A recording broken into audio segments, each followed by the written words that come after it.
আসসালামু আলাইকুম। আজকে আমি আমার পুরো বাড়িটা ঘুরিয়ে দেখাবো। আপনাদের কেমন লাগবে সেটা কমেন্ট করে জানাবেন। আমি বাইরে থেকে শুরু করছি। এই একটা জবা ফুলের গাছ, এটা আমার গেটের সামনে আছে।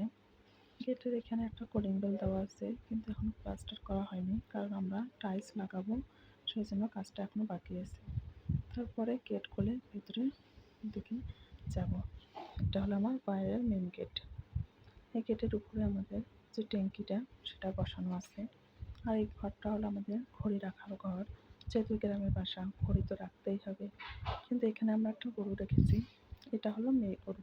আমাদের গোয়াল ঘর আছে ঠিকই, কিন্তু ছেলে গরু মেয়ে গরু একসঙ্গে তো রাখা যায় না, সেজন্য এখানে রেখেছি।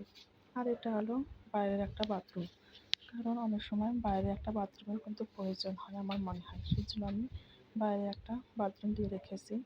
যখন যার প্রয়োজন সেটা ব্যবহার করবে, কেননা সব সময় তো ভিতরে যাওয়াটা সম্ভব হয় না। আর এগুলো হলো পেয়ারা গাছ, জাম্বুরা গাছ। আমাদের বাড়িতে সব রকমের কম বেশি গাছ আছে। আমি গাছ লাগানো বেশি পছন্দ করি, আমরা সব রকমের গাছ লাগিয়েছি। আর এটা হলো গোয়াল ঘর। দেখুন, এগুলো হলো আমাদের 3টা আড়িয়া। এগুলো আমাদের বিক্রি হয়ে গেছে, এদের জন্য যেহেতু নিয়েছিলাম বিক্রি হয়ে গেছে, কিন্তু এখন নিয়ে যায়নি, হয়তো ঈদের আগেই নিয়ে যাবে। আর গোয়াল ঘরের সঙ্গে একটা বাইরে রান্নাঘর। খড়ি দিয়ে রান্না করতে গেলে কিন্তু একটা রান্নাঘরের প্রয়োজন, মাটির চুলার প্রয়োজন, সেই জন্য বাইরে একটা রান্নাঘর দেওয়া হয়েছে। আর আমাদের ডালিমের গাছটা দেখুন কত সুন্দর ডালিম হয়েছে, তাই না? তারপর আমাদের যে মেন বাড়ি সেটাই প্রবেশ করবো। এটা প্রবেশ করার সময় একটা গেট আছে এবং 2টা গ্রিলের জানালা। তারপরে ঢোকার সঙ্গে সঙ্গে একটা রান্নাঘরটা যেহেতু এখনো কমপ্লিট হয়নি, তারপর দেখিয়ে দিচ্ছি। পানির কাজগুলো হয়ে গেছে, শুধু টাইলস লাগানো বা বাকি আছে। এখন সেরকম ব্যবহার করি না, যেহেতু বাইরে একটা রান্নাঘর আছে সেটাই ব্যবহার করি। এখানে কিছুটা খড়ি রেখে দিয়েছি এবং চুলাটা এখানে রাখা আছে। রান্নাঘরের পরে কিন্তু আমি যেই রুমে থাকি সে রুমটা, গেট দিয়ে প্রবেশ করতেই আমি এখানে একটা ড্রেসিং টেবিল রেখে দিয়েছি এবং তার সাথেই কিন্তু বেড। এটা রুম যেহেতু রাস্তার সঙ্গে, দেখুন কতটা পরিমাণে রোদ। দিনের বেলা কিন্তু এই রুমটা একেবারে থাকা যায় না, কেননা প্রচণ্ড রোদ। দেখুন বিছনাটা আমার রোদে কীরকম হয়ে গেছে।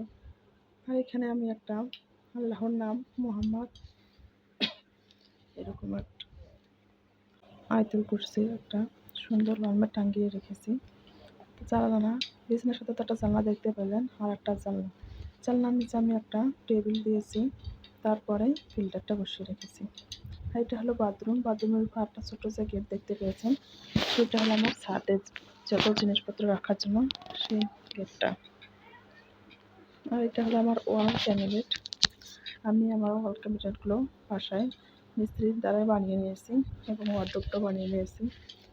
এগুলো আমার অনেক পছন্দের একটা জিনিস। তারপরে আমি একটা এখানে টেবিল রেখেছি, বই পড়ার টেবিল, যেহেতু মোরসালিন এখনও ছোটো করতে পারে না টেবিলে, বিছানায় পড়ে, সেজন্য এখানে রাখা আছে। তারপরে ঘর থেকে বের হয়ে এসে বারান্দায়, এটা হলো বারান্দা বলতে ভুলে যাবে, এটা ডাইনিং স্পেস হবে আমাদের, বিশাল বড় কিন্তু এই স্পেসটা। এখানে আমরা একটা শো রেখেছি এবং আইপিএস রেখেছি এবং যত কিছু 9-এর যে মিটার সমস্ত কিছু আমাদের এখানেই আছে। তারপর আর একটা রুমে প্রবেশ করলাম। এই রুমটা মোরসানের হবে, কিন্তু ও তো এখন ছোটো, আমাদের সঙ্গেই থাকে।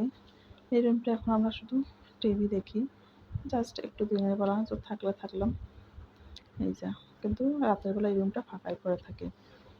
এখানে আমার একটা আলমারি আছে, ড্রেসিং আছে এবং ফ্রিজ, যে বড় ট্রায়াঙ্গুলার প্রয়োজন কিন্তু হয় সেটাও আছে। একটা খাট বসিয়ে রেখেছি। আর আমি তো নিজের কাপড় চোপড় নিজে সেলাই করে, সেজন্য একটা মেশিনও রেখে দিয়েছি। এই রুমের সঙ্গেও বাথরুম আছে, আমি যে রুমে থাকি সেই রুমটা এবং এই রুমটার সঙ্গে কিন্তু বাথরুম দেওয়া আছে। দেখুন পুরো রুমটা একটু ঘুরিয়ে দেখাচ্ছে। আর একটা কথা আপনারা হয়তো লক্ষ্য করেছেন যে আমাদের দেওয়ালের এই রুমটা রং নষ্ট হয়ে গেছে, কারণ পিছনে বৃষ্টির পানিতে 2টা রুমের রং কিন্তু একেবারে নষ্ট হয়ে গেছে। এরপর আর একটা রুম আছে এখানে দেখুন, এই রুমের রংটাও কিন্তু নষ্ট হয়েছে। এখন সেরকমভাবে সব রুমে আসবাবপত্র কেনা হয়নি, কিন্তু ইনশাল্লাহ ধীরে ধীরে হয়ে যাবে। তারপরে আমি এখানে একটা টেবিল রেখেছি, অনেক সময় রাখতে হয় সেজন্য। তারপর আর একটা রুম এখানে, এখানেও শুধু একটা বেড দেওয়া আছে। আর এই ঘরের বাতিটা যেহেতু নষ্ট, থাকা হয় না একটা ঘরে, তো আমরা যেহেতু মানুষ কম সেজন্য। তারপরে আর একটা ডাইনিং স্পেসের সঙ্গে একটা বাথরুম দেওয়া আছে। এই বাথরুমটাও কিন্তু আমরা এখনো কমপ্লিট করা হয়নি। খুদা হাফেজ।